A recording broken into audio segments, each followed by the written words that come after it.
Welcome to Exploring the Mystical Side of Life with your host, Michelle Aubin and Linda Lang.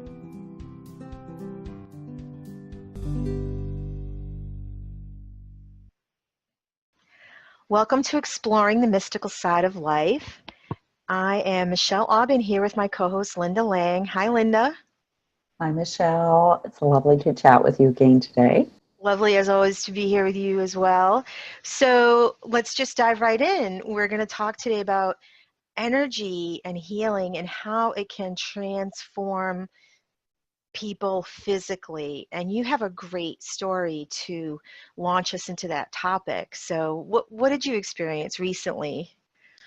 Well, Michelle, typically I work on the mental and emotional bodies and spiritual bodies, a little bit of physical bodies. But on the weekend, I was actually hosted in our sister city, and I was doing Huna energy healing body sessions where I'd have people lay on the table and use the Huna energy, clean out the chakras, and I witnessed really profound states of relaxation and peace for these people as they were having their treatment.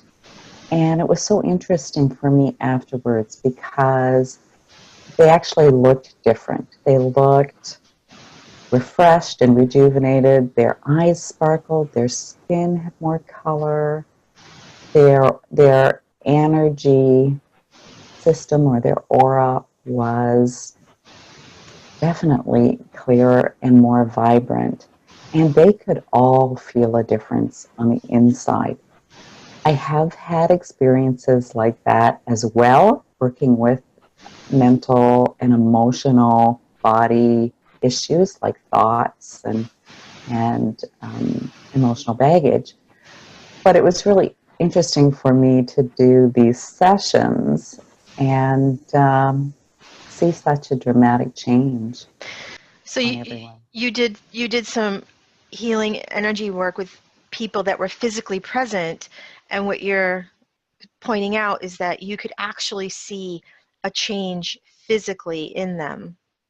Yes, and they could see it as well You when could they see looked it. in the mirror after, and so Oh, could my host or the other people that were at the healing center. It was oh, uh, it was lovely to see, kind of like wow, you look so different, and they were just so much happier and had more access to kind of joy and peace, and it was lovely. it's beautiful. Well, this idea of seeing the transformation on the physical level is really interesting. I mean, it's one thing to feel better after a healing experience, and it's really amazing when you can see that on someone else or in yourself. And it reminds me of this research that was done. Have you heard of Dr. Emoto, who did messages in water? Of You're course. familiar with that? And for people that haven't heard of this, it would be really interesting if you Google images of this, what I'm about to describe. It's really fascinating. He took an electron microscope and took pictures, magnified pictures of water molecules that were frozen, and the crystals that they formed were different depending on words that were taped onto the container of water. That was one variation of the experiment, was, you know, um, words like love versus hate, and joy versus frustration, or other words that they experimented with. And um, the crystals were really different. The positive words created crystal shapes that were unified and symmetrical And and, gorgeous. and gorgeous and Gorgeous. intricate. And the negative words had crystals that were distorted and really strikingly different. And I just encourage anyone who hasn't seen that or heard of this to Google the images, and it's kind of mind-blowing. So that was one version of the experiment. There were several other, and some people have replicated this experiment in different forms as well. But it's just it's just this idea that our words, our feelings, our intention can have an impact on molecules and how they Well, express themselves. we're 70% water, right? Yes. Yeah. And just the idea that molecules respond to thought patterns And emotions. and And emotions. I think it's vibration because he did some research as well with different kinds of music Oh, and right. how soothing classical music or soothing, beautiful music created a beautiful crystal, but really kind of erratic, kind of screaming, yelling kind of music created those same kind of crystals that were very, discordant, really, Discordant, right? yeah. Yeah. That's the energy that's happening in the people's bodies that are listening to it. So it's really interesting. It is interesting. And of course, now I'm thinking of some other things I've seen where people have taken, and I'm not sure if it's a special kind of metal filing. It might need to be, I don't know if it could just be steel filings or if it has to be a certain kind, and we'll put a layer on let's say a piece of cardboard over a speaker, and when they play certain types of music, those filings will form various patterns depending on the notes that are played. And it's kind of cool to see that discordant, not discordant, and the visual shapes that come about as a result. It's really Well, interesting. it really does go to show that our environment, our inner environment, and our external environment really does have an effect on us. So given that that's true, do you do any kind of experiments or practices that incorporate this idea? I do energize my water. I think you know that. I, Yeah. I channel an energy called the diamond ray, and that's another thing I did for all of the clients that came on the weekend. They had a glass of water that was calibrated specifically for them, and then the energy channeled to them, and then I did Luna energy. So the really cool thing about that water when I do it is it becomes really smooth and silky, and Mm-hmm. for some people even sweet. And I thought how fascinating it would be to be able to kind of freeze the molecules before and after and see what it's like. But I don't have the equipment, so I just thought it would be a really interesting experiment. You So don't have an I'm not, electron microscope lying around your house? no, I have the freezer, but I'll let you borrow mine. I'll send it over. yeah, there you go, there you go. So, and that's something I do absolutely every day. But also do things like, playing music. And what kind of music I would play would depend on kind of what I was accomplishing, whether I wanted to just be very relaxed or zen would be a different kind of music than if I wanted to be motivated to clean my house or create some blog posts or whatever. So it just kind of depends what I wanted to do, but that's probably the easiest way. Light, I think, also helps if Mm-hmm. you are able to be in sunlight or have some sunlight in your room. It kind of lifts the vibration as well. What do you do, Michelle? I talk to my food. So I don't do necessarily an infusion of any special energy, but I talk to my food as I'm cooking it or preparing it and eating it. And part of that, it's just very casual. It's not formal. It's not structured. But I also will like thank everyone that was involved in making it, bringing it to me. Like the whole chain of events that led up to it is really kind of miraculous that I have something in my fridge, this box in my house that so many people participated in, and I just try to connect to that. And I think that's lovely, Michelle, because essentially you're blessing your food, really. Mhm.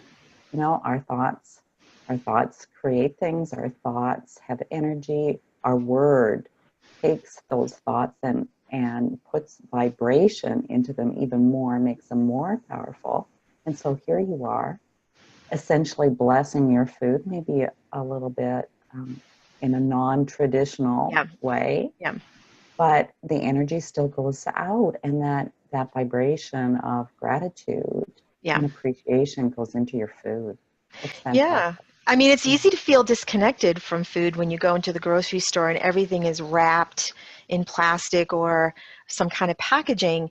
And I have become a meat eater in the past couple of years, and I'm really ambivalent about that. But for health reasons, have at this moment, this is what I need to eat.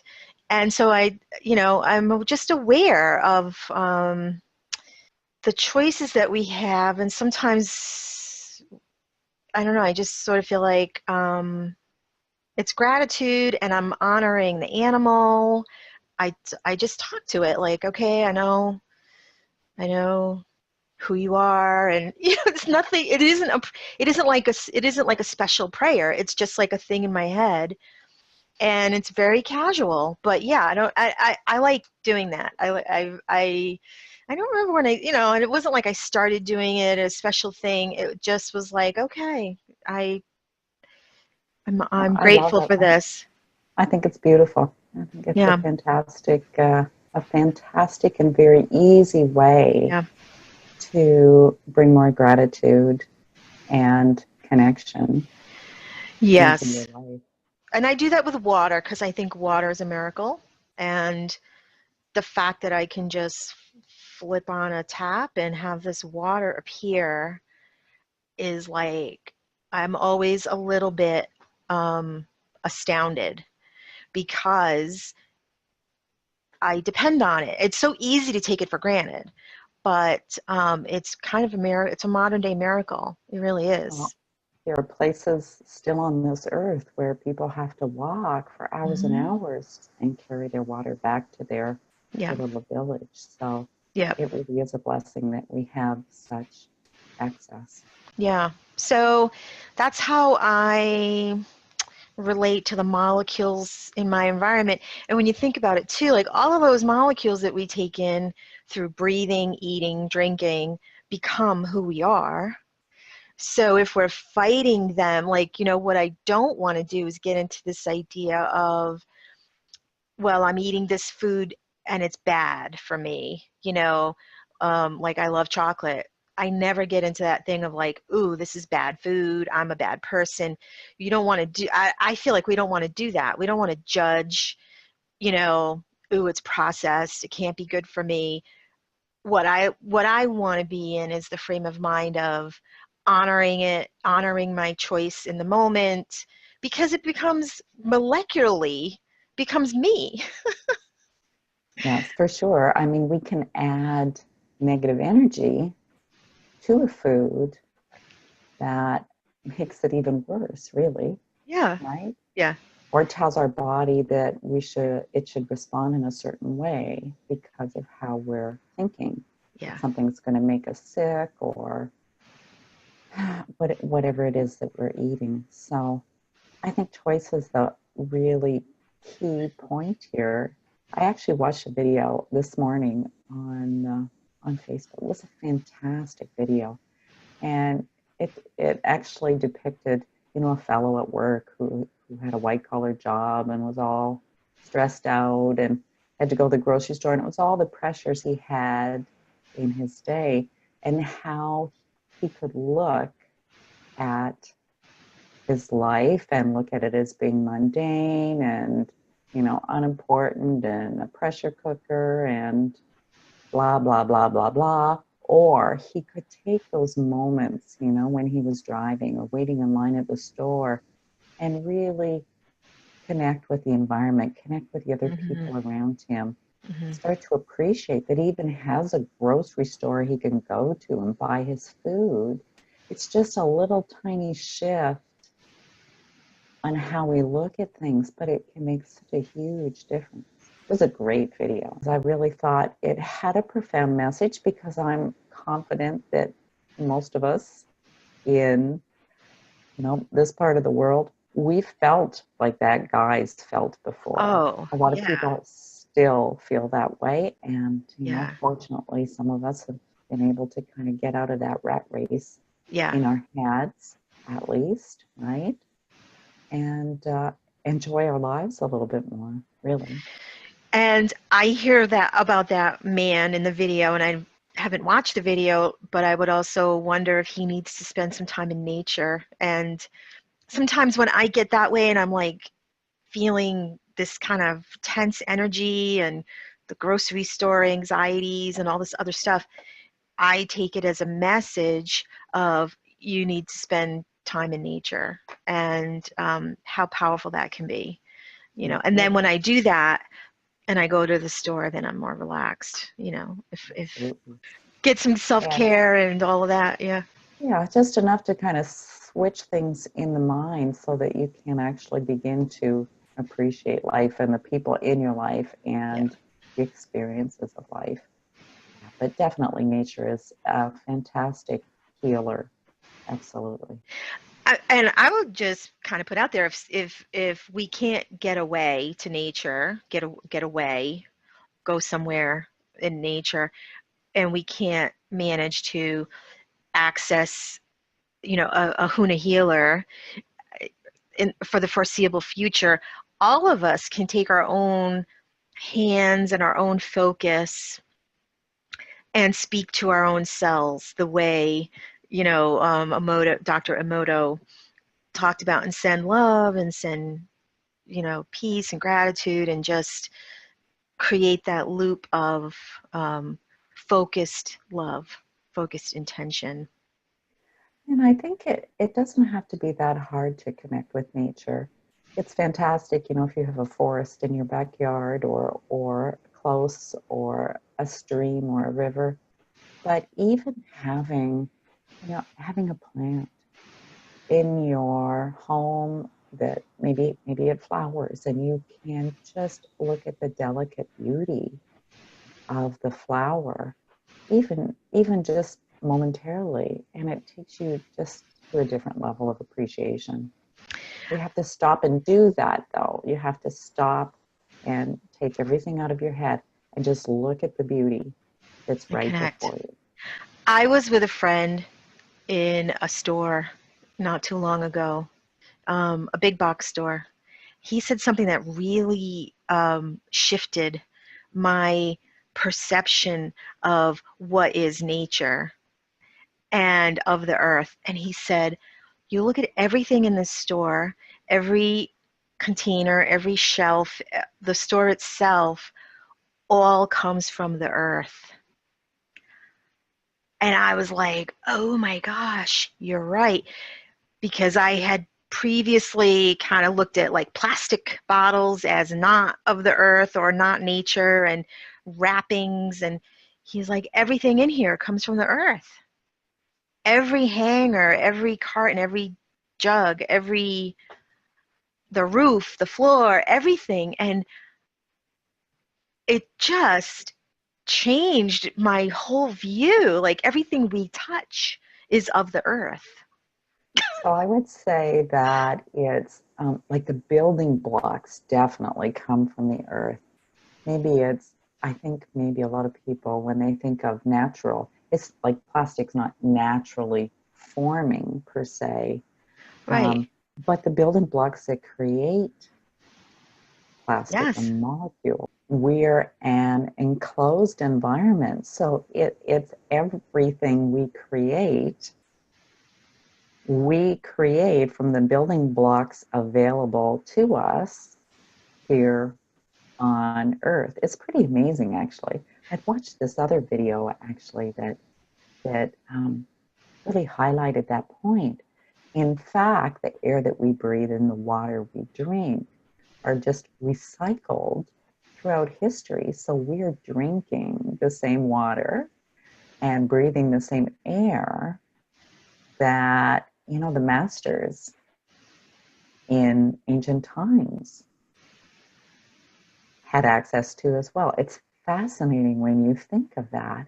But yeah, it goes through cycles, and it's recycled through the Earth's atmosphere and environment, and we Yep. just keep using the same Yep. stuff over and over. And it really, that comment my friend made really opened my eyes to the fact that we cannot exist without the earth. We are of the earth.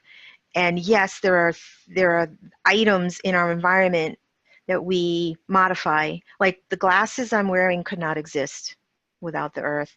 The headphones, the computer, nothing could exist without the substance of the earth.